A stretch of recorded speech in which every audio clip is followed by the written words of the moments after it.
Hello, everyone. This is Dave Warner with Small Town Life, part of the Studio 25 podcast network. And today we've got an interesting guest here. Joe Rutkowski is a Republican candidate for NY21, the race that we've all been, waiting months for here. Still waiting. Still waiting. Welcome to the show, Joe. Thank you, Dave. It's a pleasure to be here. All right. So you've got an interesting background, right? You've got everything from military, law enforcement, construction, everything. Tell me kind of, and don't give me the long version, all right? Because I want to get into the good stuff. But tell me a little bit about the background and who the heck you are. Once upon a time, in a land far, far from here. Is this a Disney special? I'm a Pennsylvania native, born in northeastern Pennsylvania.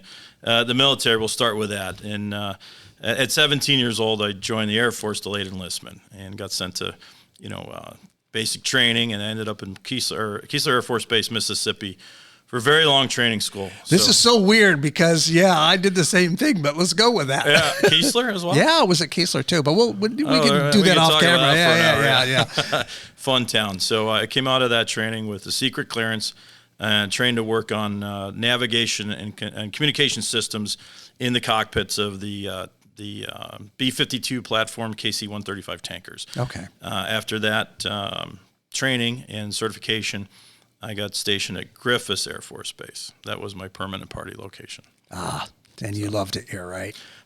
I love Rome because I grew up in the mountains, and trout fishing and skiing and that type of stuff was in my backyard. So Rome, I felt Central New York when I came into Rome. I thought, what foothills of the Adirondacks, trout fishing, lots of state forest, deer hunting, skiing, et cetera, et cetera. So, I did fall in love with Rome. Yeah. Okay. So anyway, all this background, and you didn't even talk about the construction, but you don't want to, no. No, let's we talk about anything you want to talk about. Just a little bit of construction, because I want to link that into how that makes you suited for running for office. Yes, so there's a big span between the Air Force and construction. You want us to go right into construction? Yeah, well, you can, unless you want to take that path. I would. We can stay in chronological order. Yeah. So Griffiths was a base that I was at for 4 years, and Clinton closed it just a little bit early. So I received an honorable discharge. My last year there, I met my wife of 31 years. We moved to Hazleton, Pennsylvania, where the state of Pennsylvania thought it'd be a good idea to give me a badge and a gun. So they sent me to the police academy. I needed a job. It wasn't something that I planned on doing. I'm out of the Air Force and went down to Hazleton and hit the street running. Rough town, old coal mine town. Really enjoyed that, and that was really the beginning of my civil service. At that point, I realized that, I'm here to help people. That's a lot of what the police department does. After Hazleton, I went to a bigger department down in the state capitol district, became a K-9 officer, finished out my short career in law enforcement to get involved in heavy equipment sales. That job took me all over the world. Dealt with storms and, disasters. I've been to China. I've been to Korea on business.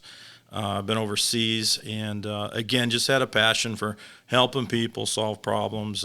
So a lot of the gear that I sold was large mega machines that are related to the recycling, crushing and screening, and recycling dirt and rock and wood, et cetera. And at some point in that career, I always had an entrepreneurial spirit. I decided that I was going to work for myself. So kind of a crazy story. I told my wife one day, I said, let's just open up a landscape supply business and I'll build it big and it'll be great and we'll live the American dream. And she was like, yeah, I'm in. Yeah, with tears, right? Yeah.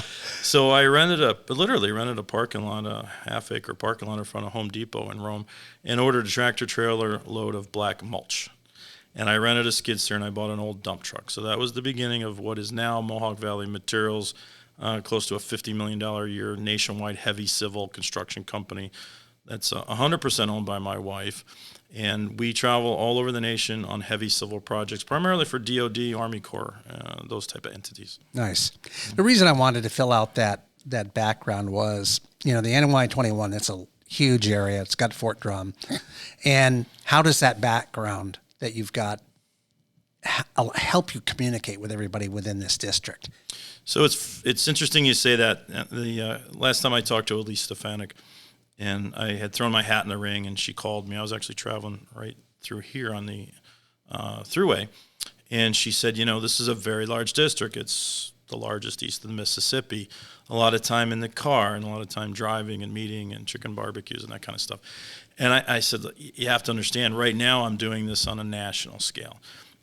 Sometimes I fly to Texas on a Sunday, have a 9 o'clock meeting with the Army Corps in Houston. I get on a 12 o'clock plane, and if the flights go well, I'm through Detroit into Syracuse and home by 7 and having dinner. And a lot of my team doesn't even know I was out of state for the day. Right. So it would be a pleasure to have 15 counties, trust me when I tell you. Just 15 Just counties. 15 counties, yeah, because now it's 50 states and OCONUS. I've been to Hawaii on business, et cetera. So plus, it's a beautiful territory. The Adirondacks is a huge part of this district. It is. So how did you get into the race? I mean, were you convinced by local leaders, or did you decide and then called up and say, yo, I'm running for this thing? So I'll try and give you the Reader's Digest version, which most of the people in my office don't know what that is, but dating myself. They know you, right? Yeah. Yeah. So when we started the business, we realized real quickly that we needed to be in tune with the local regulations, and the elected officials at the time in Rome were Republican. Jim Brown was the mayor, and we reached out and said, hey, we need some guidance here. We're trying to build a business, and we might have worked in the gray area. We just didn't know the rules of engagement with local government. So real quickly, the mayor came to our aid and said, this is what you need to do. So at that point, we realized that, elected officials are very important to the community. So we would help support them, a golf outing or whatever, which turned into meeting Richard Hanna and supporting him. And I thought it was exciting. I said, wow, these people are just regular people, but they're leaders, they're business leaders. And Richard Hanna was a dirt guy. He moved dirt for a living. Yeah, he was a good role model. He was a good role model. So I was engaged. And then along came Claudia Tenney, and she asked if she could do an event at our home. And we went, oh my God, we don't know about this. There's people in our house. And it was interesting. We accepted. And the funny part about it was my wife said, absolutely not. We need new flowers, and we got to fix the squeaky door. And, I know the feeling. Oh boy, what we spent for that 2-hour meeting. And she brought Kevin McCarthy to my living room. Oh, wow. So here I am, kind of new at supporting. I think I was a registered independent at the time. And we have Kevin McCarthy in my living room, stumping with Claudia. And I invited all my business associates, and I said, you got to donate, because we're all complaining about government and policy, but you can't affect change if you're not involved. Mm-hmm.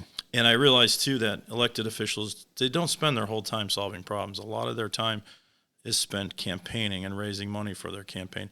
And I thought I just didn't get that. I thought, well, how do I help, right? Because I've always been a fix-it guy. I fixed problems on the street as a cop and fixed airplanes in the military, et cetera. So we decided to be, support as much as we could, which turned into other races and more races. So across the last 18 years, I would say we've just been known locally as supporters of the Republican Party. And if the candidate's good, we're going to support him. So that's a little bit of how I got started. So how I got invited to this race was with Claudia's team. She had a young lady by the name of Catherine Onan, was her campaign manager, who we met that day, became friends. And Claudia asked me to do an event in Florida for her PAC. And it was Beth Van Dyne from Texas, Michelle Fishbach from Minnesota, and Claudia. They called themselves the Iron Ladies. Do you know about this? I have not heard that. Yeah. So yeah. It was really cool. I was like, oh, okay, these ladies, Iron Ladies one show. Iron Ladies, yeah. So rock wearing. So she said, can you do something in Florida? And I didn't even know at the time that, that they could raise money out of state. And so I said, yeah, let me look into this. So I reached out to the large developing company down there that has a beautiful facility on the Destin Harbor, condominium complex, and a little bit of a business convention center, and just totally cold called the ownership there. And I said, we have the Iron Ladies, they want to do a fundraiser, and boy, they donated the food and the beverage and the venue. And I invited anybody and everybody I could, and they brought some of their own people, and they raised, I think, $75,000 at just one event and $20,000 in the living room. So overnight, we had raised about $100,000 for the Republican Party. That put you on the radar. Put me on the radar. Not that I was looking for status, but it was definitely respectable. And when Trump came to town with Claudia, I got invited and was at the round table with President Trump. So I've been supporting the Republican Party as much as I was able to afford, right, but also brought in other folks So over the years, we've built that reputation of being, just solid supporters to the party. Yeah. Networking is important to the party. I mean, those connections that you have through business and everything else like that, and getting them to meet, they look for that. It's not just the money. No. It builds the fabric of the community, because the leaders get to meet with the constituents. The constituents feel that they can reach and talk to the leadership and talk about issues, and sometimes problems get solved. Yeah. So the NY21, Elise Stefanik, she's been here a decade, right? It's a big area. We talked about that. But it's like, and she's been a ferocious supporter of President Trump all the way through impeachments, everything else like that. How are you going to align with her, what people think about her and what she's done? And are you going to try and differentiate yourself or run the same path, or what do you think? I think the most common thing that we have with each other is the work ethic, to be able to cover the territory. I won't have any problem keeping up in that aspect. But she is a powerhouse, and she's have you ever met her? Oh, yeah. Several times. Highly intelligent. I don't want to admit it, but, people some of them in this area get ticked off at you if you say that. Yeah, so I'm not that guy. Okay? You're not that guy. I go to these meetings and I meet different folks, and I think any of the chairs would tell you that I'm not bashful about who I know and who I've worked with. And sometimes you'll hear, well, we don't really care for this person or some item from the past. I don't have the time to go backwards. I'm moving forward. But as far as Elise goes, big shoes to fill. Yep. And the fact that at a young age she's been elected to Congress, and I think she's 5 terms, right? Yeah, I think so. 10 years. And now she's on the world. She's on the world stage. So my heart, because I get the why all the time. Well, why are you doing this? Which I'm sure you're going to get to. And I would have trouble when they would say, well, why are you doing this, Joe? And it came to me. I don't think I had why on here. I got a lot of things. I want to get into meat. My answer to the why is there's about 100 whys. But as far as Elise goes, she's going on to the world stage as UN ambassador with President Trump's a historic president already. This is his last term. I think he's going to do some of the craziest, biggest, most beneficial things to the country that's ever been done. So to be on that team, and additionally the importance of being on the team, but to carry through with a second term as a congressman so that we don't lose what Trump has started, is most important to me, because I'm looking at the grandkids now, and the world they're going to enter into in the U.S. So to me, my heart's in this. I've always been civil-minded. Now I'm looking forward for the future generations. Yeah. A lot of issues in the district. Everybody they always talk about internet access, which is, it can be solved with Starlink in 10 seconds, but all right. And they talk about the farm issues and just poverty and declining population. Any of those stand out to you as like the key things you want to address? And if so, what would you do? Pick one or two of them. Well, I'll say they're all issues. They're all important to me. The farm issues. Really good friend of mine, Joe Danito, owns one of the largest dairy farms in the county up in Marcy. So I have access. I'm not the expert. So what do you do when you don't know? You phone a friend, you get advice, you talk to experts. So I understand farming. I grew up, I was 12 years old, I started working on a farm. I understand how hard those people work. The industry, bringing industry into New York, that's one of the big, we need jobs. And with good jobs, then we have a housing need, and then we have an infrastructure need. So it's a myriad of problems. I just drove through, the Adirondack Park last night at midnight, and you don't have a signal. So communications, mainly for safety reasons, you need an ambulance or something. These are all major issues. And, if elected when I get to Congress, I will work collectively with the chairs on the issues, because they're the resident experts on the issues. As far as, my backyard, there's a lot of dollars that go into Griffiths Business Park, and a lot of DOD dollars. And a friend of mine is the newly vetted Deputy Secretary of Defense. So I have access to the Pentagon, which I don't think there's another candidate that can say that. That won't hurt, right? It doesn't hurt. I'm not going to leverage a relationship, but yeah, you will. Come on. Well, to me, it's business. It's business. It's just our 19th year going into business.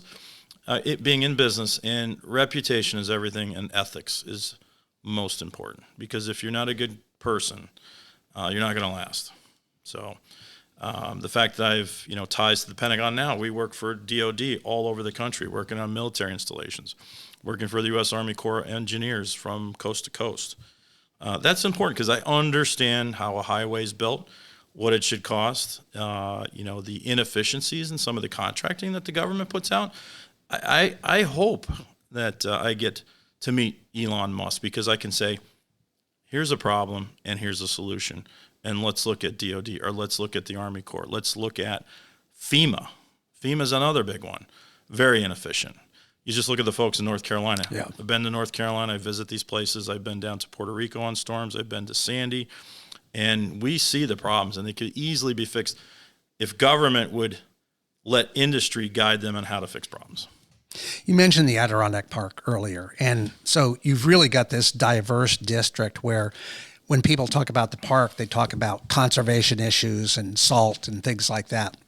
How do you balance economic growth, jobs, building companies, and protecting nature at the same time, which typically a lot of people think Republicans don't think about? Yeah, I had a conversation last night with Jerica Manning. She's the Clinton chair, and she brought in one of the chairs from the towns who's a gentleman that's been around for a while and understands the issues. And we were talking about exactly this.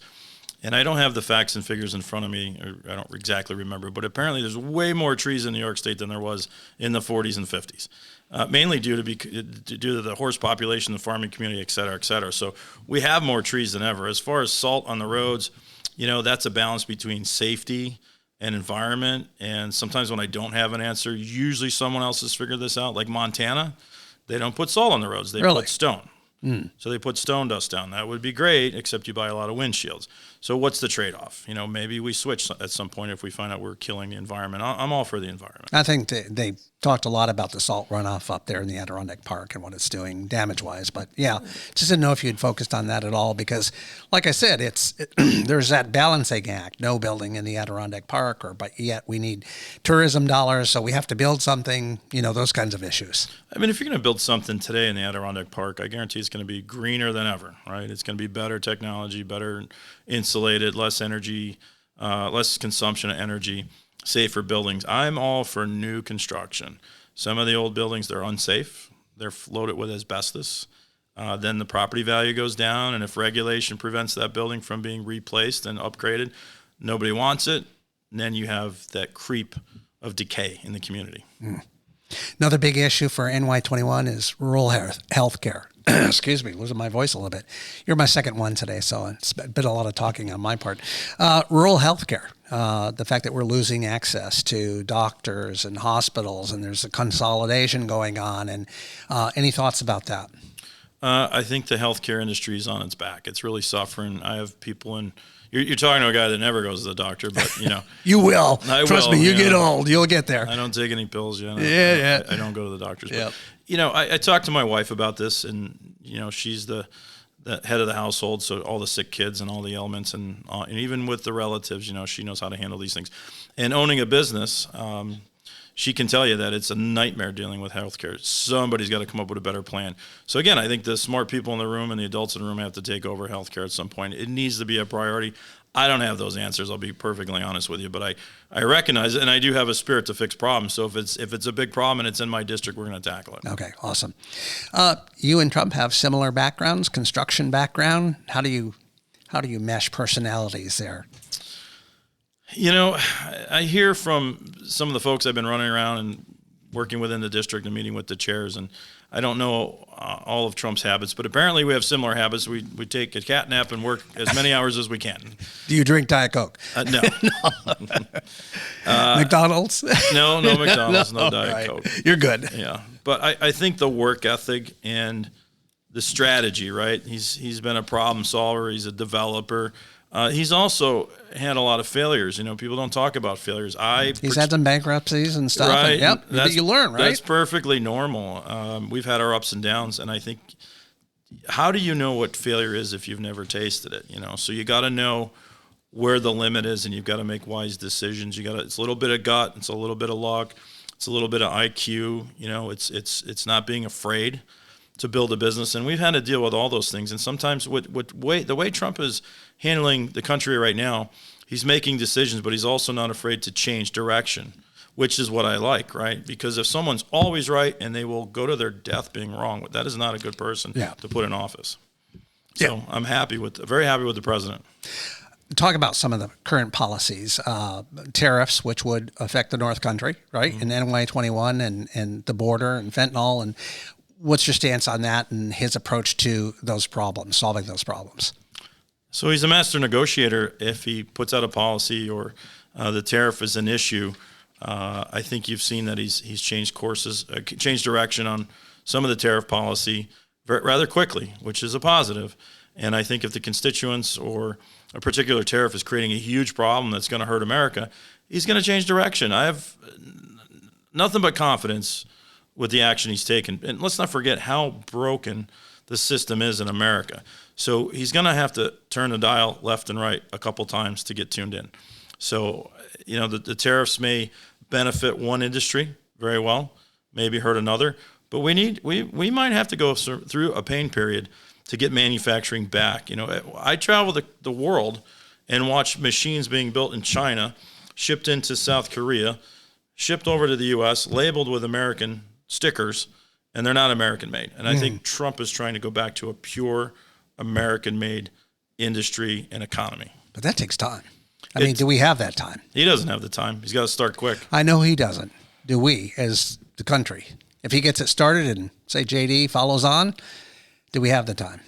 Well, let's hope the team follows, because what he's starting today, the next generation is going to have to finish. Mm-hmm. But do we have time to do what we're doing now? I don't see it.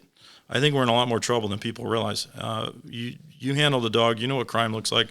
I just had an incident in New Hartford Shopping Center, caught a criminal in the act. I heard about that. Yeah, and I just don't have any patience for that. If it costs me, it costs me. But what's right is right. What's wrong is wrong. We don't have time for America to keep falling backwards on the world stage. We really don't. The district has shifted a little bit as far as a lot of people, and Elise, because she was further up from the North Country kind of area, talked about the North Country a lot. But really with the focus on the Mohawk Valley and things kind of moving south a little bit, there seems to be more of a focus now here. Like you talk about Griffiths and all the investment there. How are you going to deal with those shifting kind of focus? Less on the North Country maybe and a little bit more in the Valley? Yeah, so as a congressman, I don't think it's my job to know everything about everywhere. That's where you go right back down to the chairs, the county execs, the mayors, and meet with the people. Be available and help problem solve. I'm not going to show up with all the answers day one, but I surely want to hear about all the problems day one, and then focus on the major issues, and then deploy a team and work with the government agencies and work with the experts and local leadership. You had said to me earlier before we went on the air that you hadn't been in politics before. She has brought a lot of money to the district. Over $1 billion, I think. Yeah, over $1 billion. Mm-hmm. Have you figured out how to do that? How to keep that pipeline open? Are we going to, when you have somebody who rose to prominence like she did, has been there 10 years, do we drop off as far as importance as a district? How do we come in and hit the road running with you? So it's a good question. If you're going to replace Elise Stefanik, you're going to need a workhorse, okay? You're going to need someone with some intelligence, some savvy. You're going to need a bridge builder. You're going to need someone with contacts. I've spent the last 20 years establishing myself in the local community as a bridge builder, working with local leadership, and then also at the state level and the federal level. So I have a Rolodex full of contacts in Washington, and these are good contacts. And I think right now there's a spirit of core within the votership that wants Trump to succeed, wants their mayors to succeed. They want America to win. And you have to play on that. You have to use that to your advantage and be a problem solver. I don't see it any other way. The whole process of electing someone to replace her has been pretty contentious. Democrats proposed delaying it till the November election. Now, we don't know. Like we said, maybe 2 weeks, we might know once the Florida elections are over there, April 1st, and those seats are filled. How do you see that playing out? Do you think there's another delay in progress? Do you think it's going to go off as it should? Explain the process of what happens. So I'll go back to my original statement. I was asked to run by one of Claudia's former campaign managers, who's now Steve Scalise's campaign manager. So when I was asked, it was the thought was Elise was going to potentially be VP. So that's what started my entrance into the race. I remember that. Yeah. So in late November, it became official when she was selected for the UN. So the process is there's 15 counties in the district, New York 21. Not all of every county is part of the New York 21st Congressional District.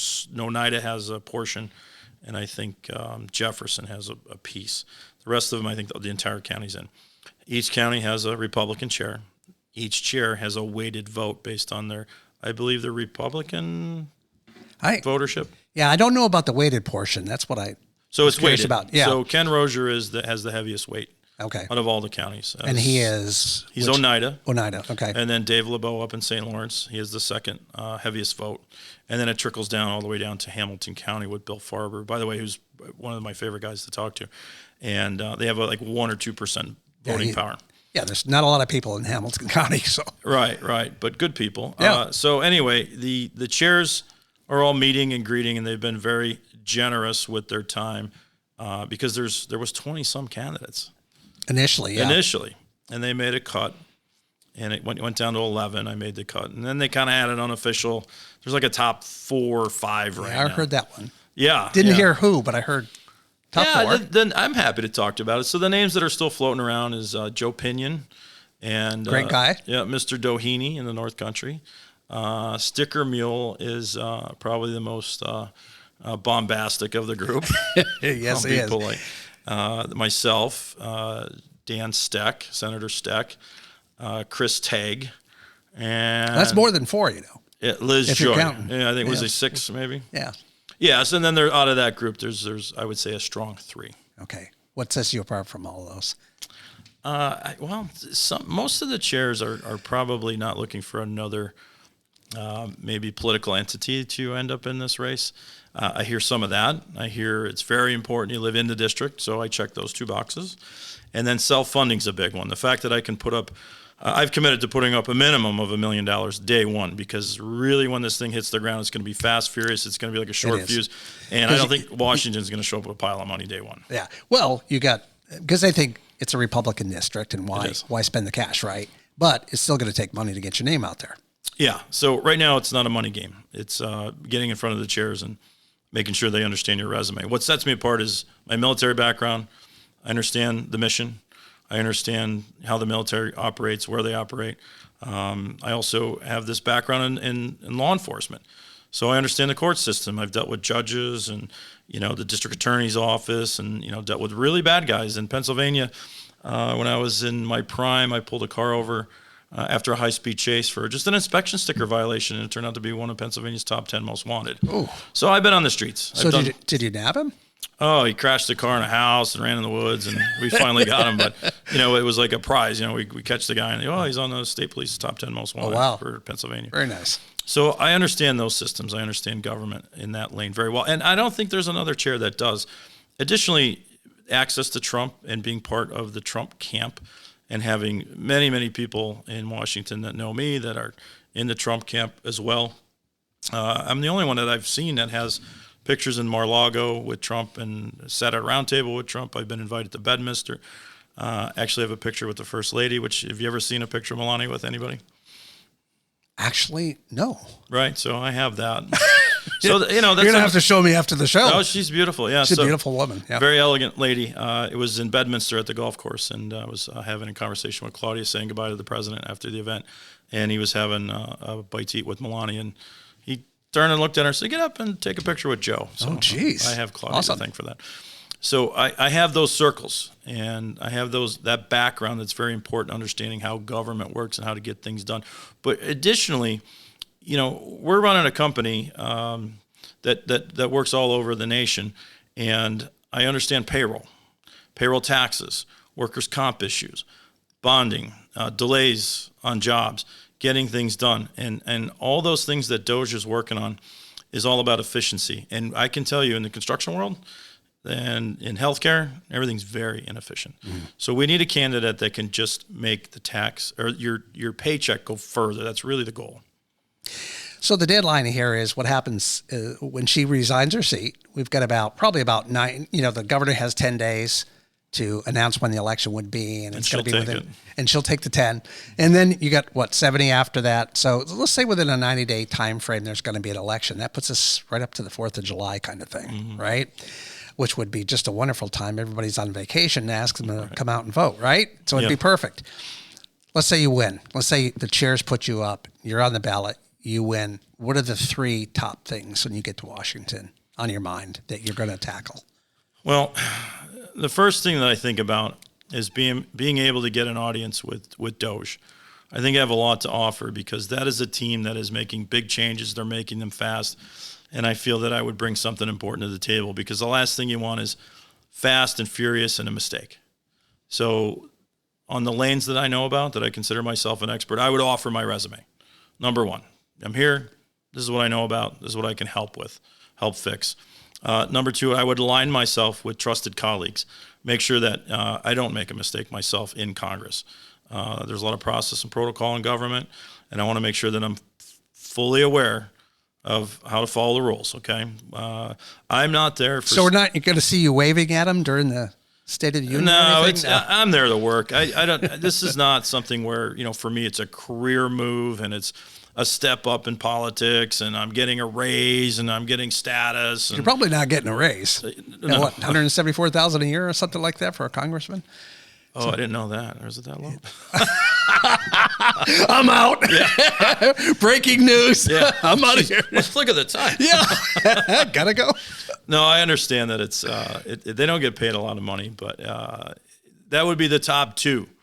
The third thing I would focus on is how do I balance my time between Washington, and I travel all the time, to be able to bounce between the required period of time to do a good job in Washington and then get back to the district. Because don't forget, I will only have, about 16 months before the next election cycle. And you're going to probably have to start running again right away. Yeah. I think day one you're going to be running. Yeah, And that's the problem. They spend so much of their time running and then raising funds.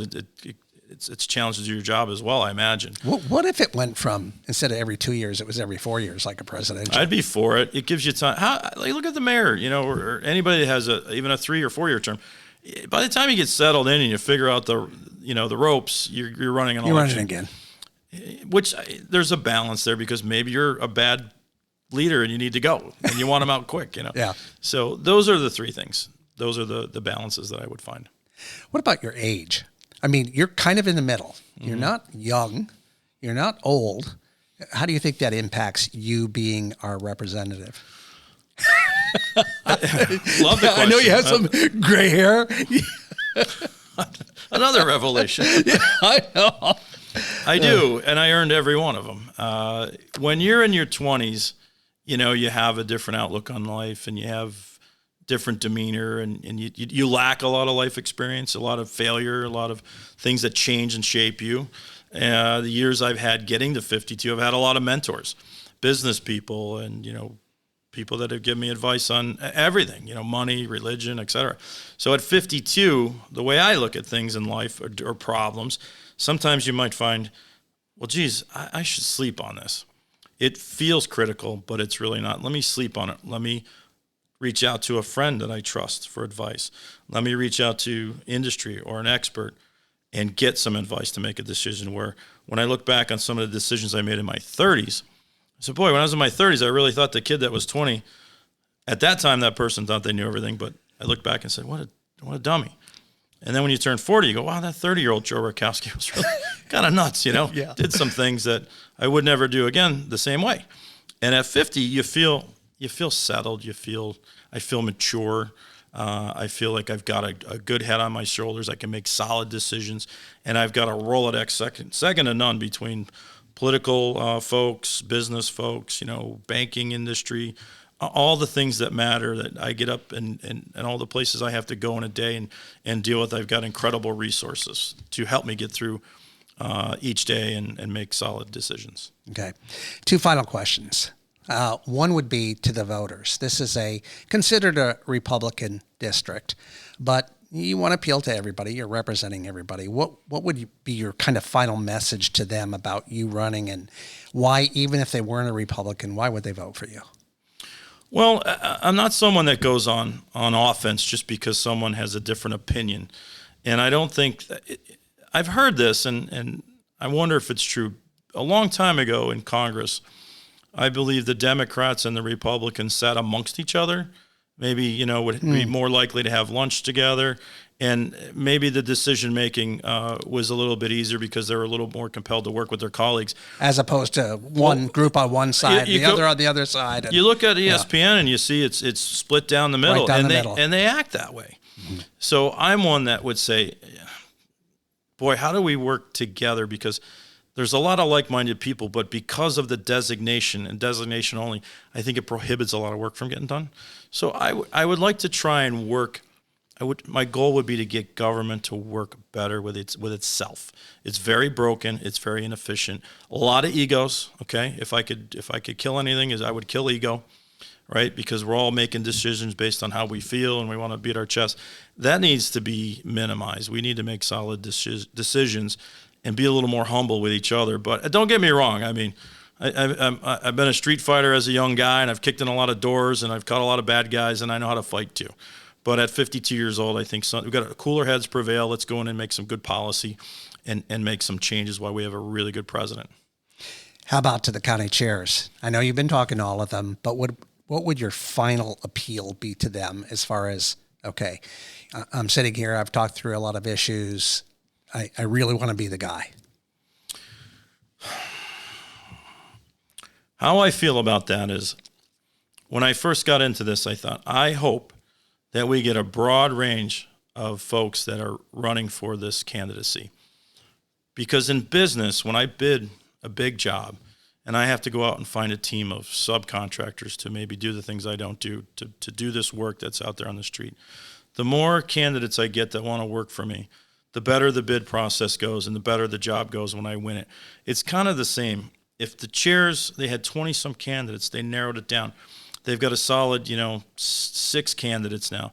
I want them to use democracy and pick the best candidate, and I don't want them to fear any repercussions. Pick the best candidate and use your power to do that. That is my message to the chairs. And if it's not Joe Rutkowski, I'm going to wake up and I'm going to go back to construction and I'm going to support whatever candidate they put up. And that's truly how I feel. That's I was going to ask. Are you going to support whoever they pick? Yeah, absolutely. Yeah. Absolutely. Awesome. Appreciate your time, Joe. It's been awesome. It's been a lot of fun. Thank you so much. You're welcome. Thank you, everyone, for tuning in to Small Town Life. We will see you next time.